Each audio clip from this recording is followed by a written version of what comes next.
Who came to the early Americas with Christopher Columbus in 1492? AlMaghrib Institute presents Q&A with Dr. Abdullah Hakim Quick. The history of Christopher Columbus and coming across the Atlantic into the Americas is one that is veiled in confusion and sometimes supported by lies. The reality is that Christopher Columbus witnessed the fall of Granada in 1492, when the Muslims who had been ruling in Al-Andalus, Spain and Portugal, for over 781 years, when they finally surrendered the last territories, that is Granada, Abu Abdullah, known as Boabdil, when he gave it over to Ferdinand and Isabella, the Catholic king and queen. The same occasion, Christopher Columbus standing by the door.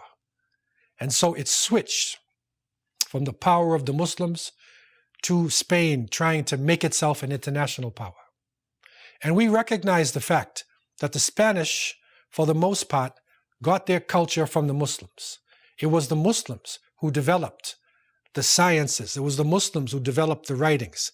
It was the Muslims who developed the navigation, the astronomy, so many of the different skills. It was the Jewish people also who helped in the translation and helped in the scholarship. And so when Columbus was outfitted with the boats and then went across, he was literally carrying with him refugees who were escaping the Inquisition. And that is when the Spanish were forcing people to accept Catholicism. If you were Muslim or Jewish or a believer in one God, you would be burnt at the stake. And so people were running out, fleeing out in all directions. Christopher Columbus carried many of these refugees along with him. And so those Jews who were hiding their identity and became Christians were called Morenos. And those Muslims who were hiding their identity and became Catholics were called Morescos. A number of Morescos were on the boats with Christopher Columbus.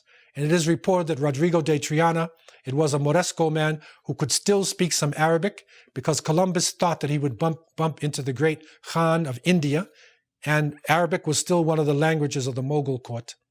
That it was Rodrigo who actually sighted land in the Bahamas before Columbus himself. Columbus was actually late in almost every single way. But he did record these facts, and we have this information. We have some amazing stories of those who came across on the boats and what they faced when they came into this broad part of the world, the Americas, from the north to the central to the south. Join us on this journey in Muslims in the Americas from before Columbus to the 20th century.